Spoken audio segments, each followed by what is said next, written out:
Welcome to Week 2, Class 4, Adverse Possession. This is video number 4. Justifications for adverse possession.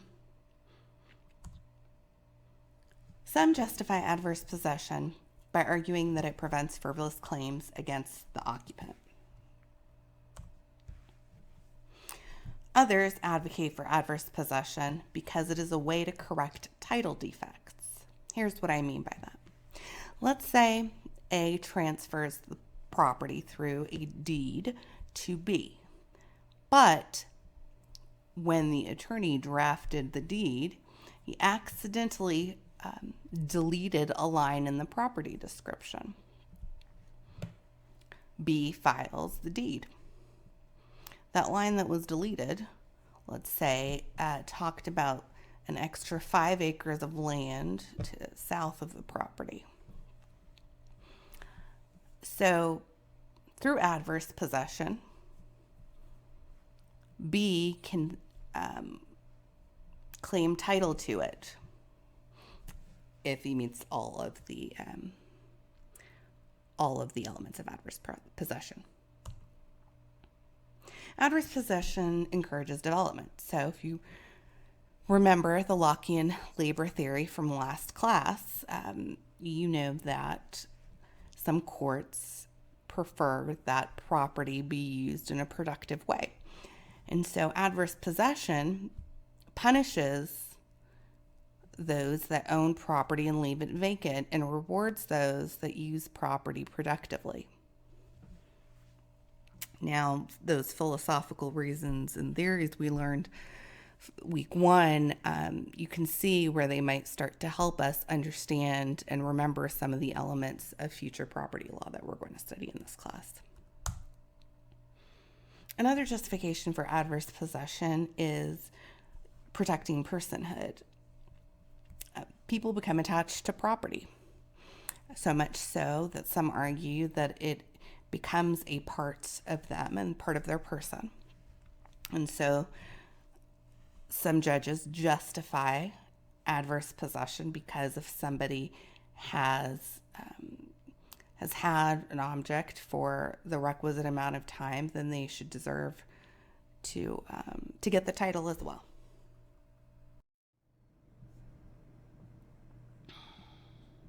You can think of adverse possession as the statute of limitations for property. Essentially, what it does is it bars the prior owner from bringing on action to recover possession, and it vests title in the adverse claimant. So what do you need? What elements do you need to find in order to have a claim for adverse possession? Well, here they are. The adversary's possession of the property must be actual, exclusive, open and notorious, adverse and hostile, and continuous for the required period. Well, let's start at the top. What does actual mean? Well, the adverse possessor must use the land as an ordinary owner would, given the nature and the character of the land. I'll say that again. The adverse possessor must use the land as an ordinary owner would, given the nature and character of the land. So actual possession is referring to the acts or the conduct of the adverse possessor. It's the type of conduct that you would expect from the owner of the property. That is the type of conduct that the court will be looking for. So, what acts specifically those are is going to depend on the character and nature of the property. What do we mean by character and nature? Well, farmland will be treated differently than a condo, for example. The next element is exclusive possession. Exclusive possession means that the adverse possessor is not sharing ownership with anyone else of the property. So they're not sharing ownership with the actual owner or with the general public. They are holding it out to everybody as their own, and it's exclusively their own property.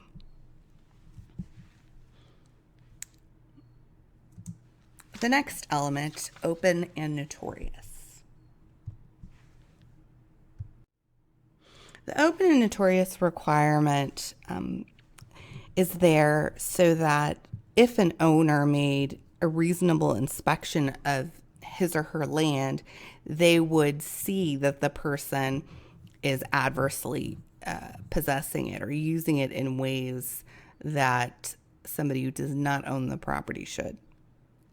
So the adverse possessor's use of the land has to be visible and obvious, so that if the actual owner visited the property, he or she would see the adverse possession. So it needs to be visible and obvious.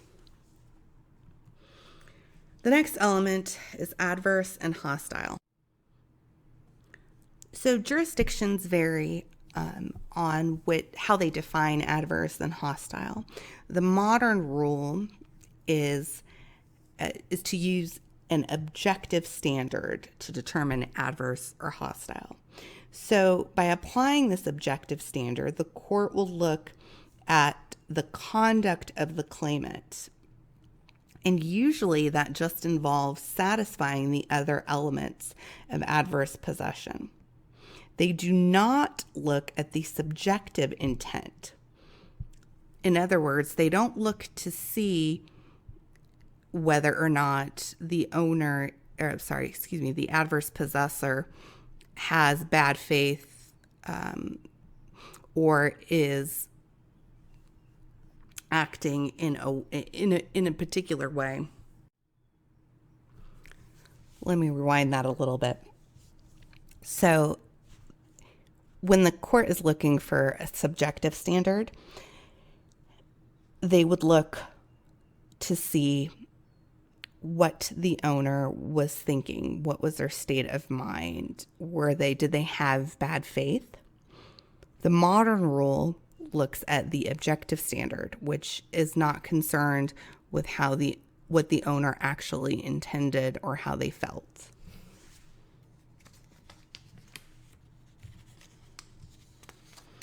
The last element is continuous for the required period. Continuous possession does not require continuous occupation and use. It can be satisfied by sporadic use. It just depends, remember, on the character and nature of the property. So it has to do with regularity of the conduct, and the frequency that the court is looking for depends on the type of property.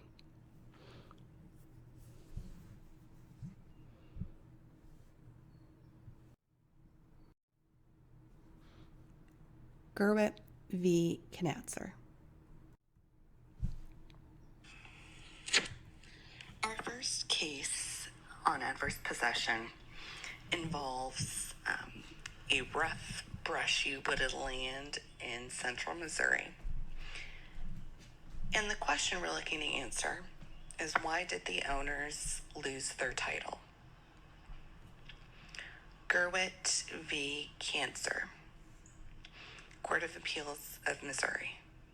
The facts of the case are as follows. Gurwitz purchased a parcel of land that was adjacent to another 17 acres of land. The previous owners that sold them the land told them that the 17 acres also belonged to the new owners. Well, it turns out that it did not actually belong to them. But for 20 years, Gurwitz acted as if the land belonged to them. They continued to possess it, and they did so in ways where the community thought it was their land as well. In 1983, Gurwitz realized, after going to the assessor's office, that he did not have title to the 17-acre tract of land. From 1983 on, he paid the taxes on the 17 acres. And eventually he filed an action to quiet title in the land. An action to quiet title is a lawsuit that is brought to establish the plaintiff's title to land. In order for Gurwit to win on the adverse possession claim that they made on the 17-acre tract, they would have to prove that their possession was hostile, that it was under claim of right, it was actual, open, and notorious, exclusive, and continuous over the statutory period. So the court had to determine whether or not there were enough facts to show that the Gurwits met each of these criteria. Well, first, the court looks at whether or not the Gurwits possessed the land and exercised dominion of it. And they found that they did indeed, as much as the character of the property would allow them to. They found it persuasive that the Gurwits posted no trespassing signs and no hunting signs, which they said indicated a strong hostile possession. The court also noted, and I quote, "Possession depends on the nature and location of the property," end quote. They also stated, quote, "Their acts of dominion over the property were sufficient to establish the required possession," end quote. The court then turned to whether the possession was open and notorious. They found that Gurwitz's actions in picking up trash, cutting firewood, was all done in front of the rest of the community. And so his possession was considered to be open and notorious. The court then turned to the element of exclusive possession. They found that Gurwit's possession was exclusive because he held out the land for him as his own.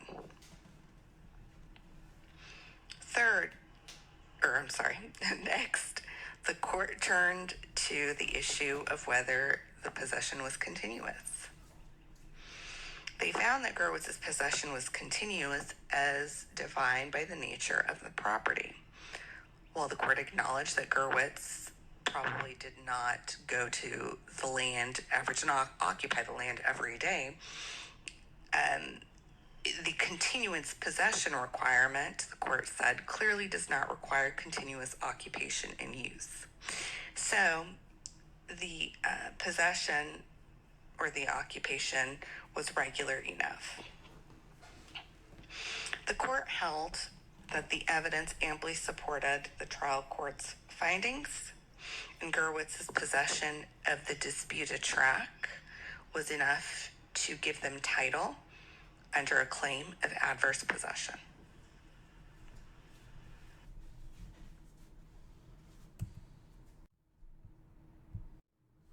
Let's do a couple of practice problems. I'm going to give you a couple of hypotheticals, and you are going to answer the question of whether or not there has been adverse possession established in these situations. And you're going to assume that the statutory period is 10 years. Problem number 1. A held title to a 200-acre tract of remote and unimproved desert land, which she never visited. And driving past the land one day, B noticed that rare and valuable cacti grew there. B spent 20 minutes digging out 4 small cacti, which he later sold. Over the next 10 years, he visited the property on 5 more occasions, each time removing a few cacti. B claims title to the tract. Has adverse possession been established?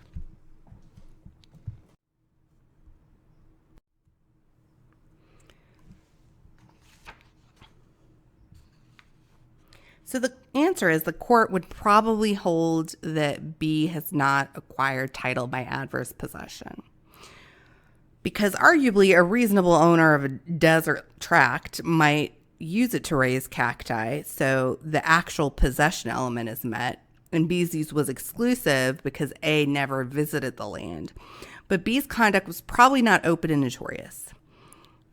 It's true that B's removing the cactus did leave some holes, which would have made it obvious for A if A had visited the property.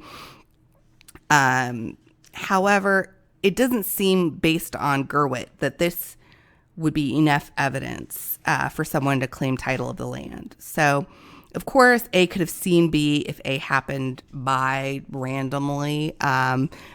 She could have seen the holes that were dug in the property, but it's probably insufficient. And I also don't think that the continuity requirement was met.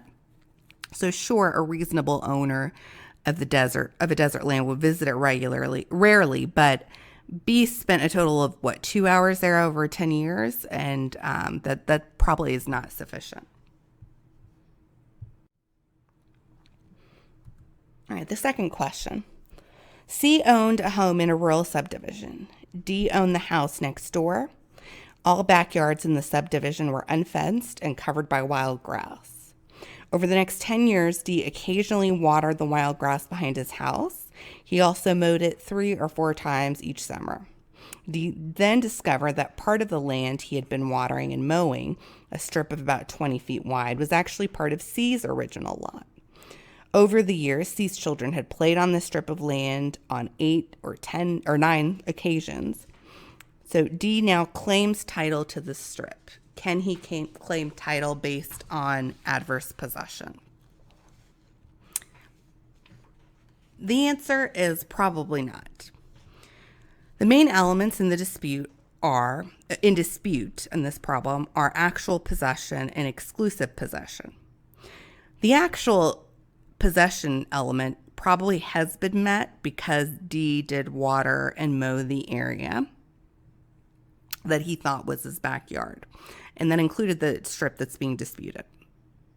So in effect, he did use that strip as part of his backyard, thus exerting the necessary dominion over it, right? But and similar to the way that the Gurwitzes exerted dominion over the 17-acre tract. Now, this seems to be a reasonable use given the nature and the character of the property, right? We have a rural subdivision where all yards are covered in wild grass. However, C's children arguably disrupted D's possession by periodically playing on the land, so the exclusive possession element probably hasn't been met. And the other elements are clearly met, though. D's conduct left visible traces behind on the grass, right? Some of the grass was greener, shorter. D met the open and notorious element. D apparently acted in good faith. He periodically watered it, right, and cut it as continuous as was needed. And D's conduct continued for the 10-year statutory period, but he still probably did not have adverse possession because of the issues I previously identified.